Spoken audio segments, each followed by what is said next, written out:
All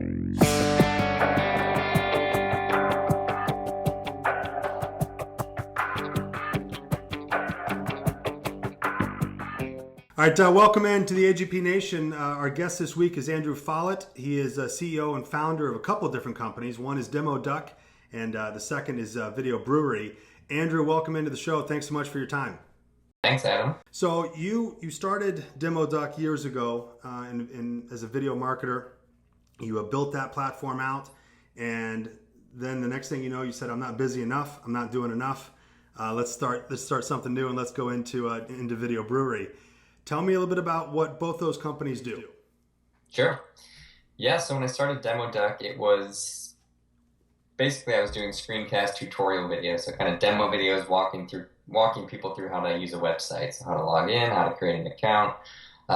Quickly kind of moved into animation and live action and started doing more of what we'd call explainer video today. I think at that time it wasn't really a popular term yet, or not really a term that was on my radar. So kind of stumbled into that, just kind of was having fun doing that.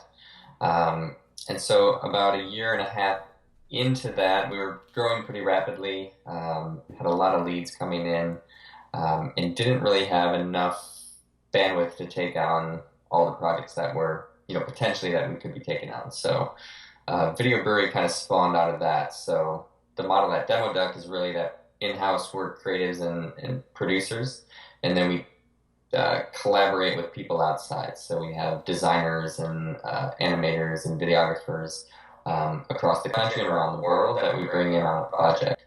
So you guys basically said, okay, let's curate this whole thing here. Let's bring in some of the best minds and some of the best talent, but be the broker in between, because finding a video producer can sometimes be as daunting as anything, and therefore people are like, you know what, forget it. We can't even get involved in this right now. We don't have the time or the skill set to find a producer that is cost effective and can get our story done.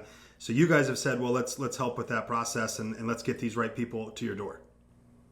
Yeah, I think that's a lot of it. I think part of it for us is just that model works really well for us. It's an easy way to find really good talent, but not necessarily have them on a full-time salary. So a lot of not on your payroll, baby. That's not bad.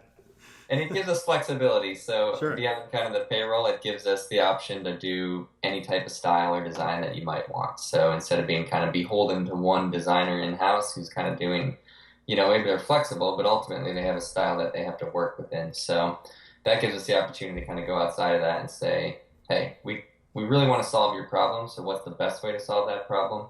And then be able to assemble the team that we need to do to get it done. So that's kind of the idea behind the business model there. And it's about 4 years old. You guys are doing real well, and it's a really cool concept. And video marketing continues to be bigger and bigger, and it continues to be more cumbersome for some companies, both consumer and B2B companies. What would you say if somebody came to you and they said, look, we're just trying to get into video marketing. We don't even know what the hell we're doing here. How do we get started? What do you say?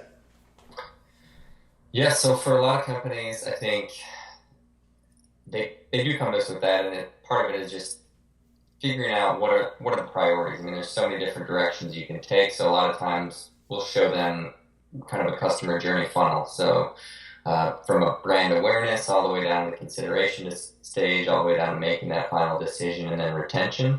And we'll talk about what's your biggest challenge. Is it kind of explaining your product? Is it something that's complicated? Is that kind of where the biggest hurdle is right now? Is it brand awareness? Do you guys need to be doing some kind of outreach to get people through the door?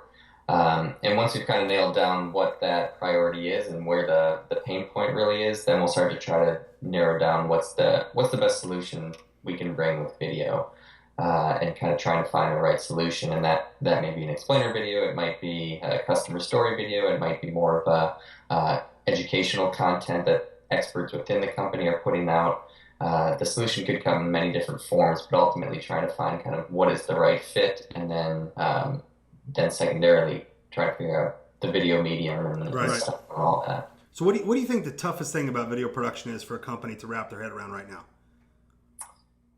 I mean, I think it's the technical aspect. I think there's twofold. I think, blogging is relatively easy because you can sit down, you can type out a blog, kind of anybody can do it. With video, obviously, there's the technical aspect.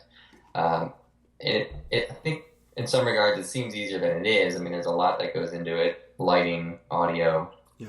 equipment. Obviously, that's getting easier. We now have 4K cameras in our pockets, but there's still components of video production that need to be considered to come off professionally. So I think the technical aspects of setting that up and not everybody having that experience is a difficult one. But beyond that, it's a different animal. I think if you've ever tried to do video on your own, a lot of times you're underwhelmed with results because of some of those technical aspects.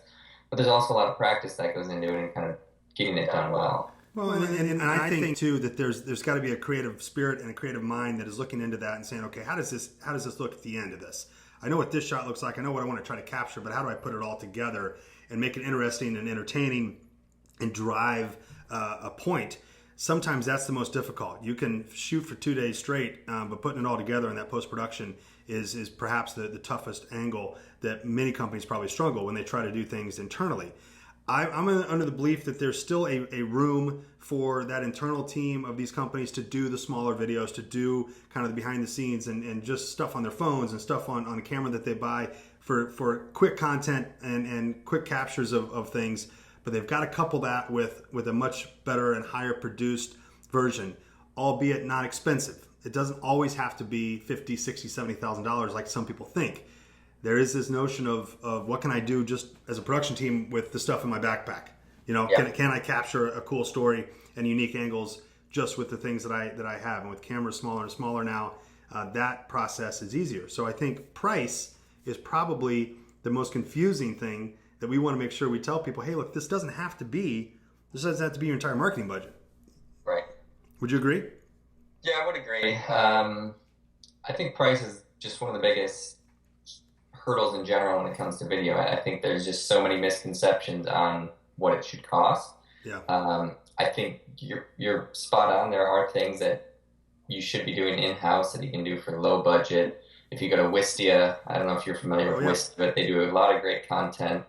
$100 lighting kit. They talk about how to turn your conference room into a video studio. So there's a lot of things you can do in-house on very little dime that you should be doing. But then when it comes to the more higher produced stuff, I think, we hear budgets all day long, people coming in with vastly different expectations on what a video should cost. Some people have worked with an agency and they've spent $1 million on a commercial. Others come in expecting that we can get something great done for $500, and that's just not the case. Yeah. So I think we've tried to do a lot of education on here's what actually goes into the process and trying to help people to understand all the steps that go into a production, because in most cases, I would say more often than not, the expectation is lower in terms of price than in terms of actually what it may cost and what actually goes into producing something that looks. By the way, if you do get that $1 million commercial, let's partner together on that thing. Let's just split it right down the middle. Have you had anybody come to you and give you a project and say, look, this is what we want to try to capture, and you go, my God, how in the world am I going to do this? And your team and your guys and the community that you rally around somehow find a way to do it, and you were just blown away that you guys were able to capture something as cool and as entertaining as the subject matter that was in front of you? Oh man, that puts me on the spot. Nothing comes to mind immediately. I'm sure there's probably something we've done like that, but because everyone's story they think is the best story. Yeah. But in general, it's like, oh, how am I supposed to make this entertaining and energetic and bring some life to it? But that's the job of the producer. That's the job of the team is to make the boring look interesting, make the trivial seem monumental, and I think that's why you hire a professional video production team and video producers.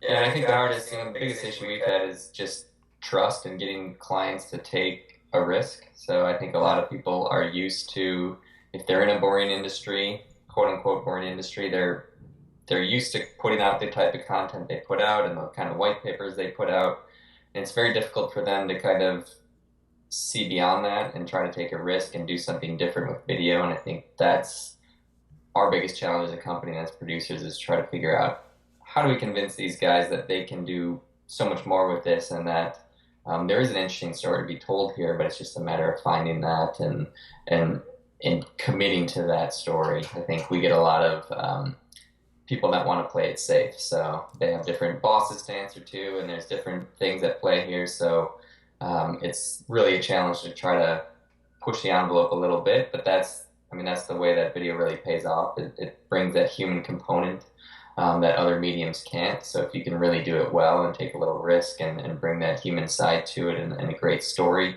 it's going to ultimately pay off for you. Andrew, that's a great point, and I appreciate your time here today. Andrew Follett, he is the CEO and founder of a company called Video Brewery. You can learn more about them and their services and how they do their video production at videobrewery.com. I'm Adam, host and producer at AG Productions. For more information on us, it's tolddifferently.com. Andrew, thanks so much for your time, man. Yeah, you're welcome. Thank you.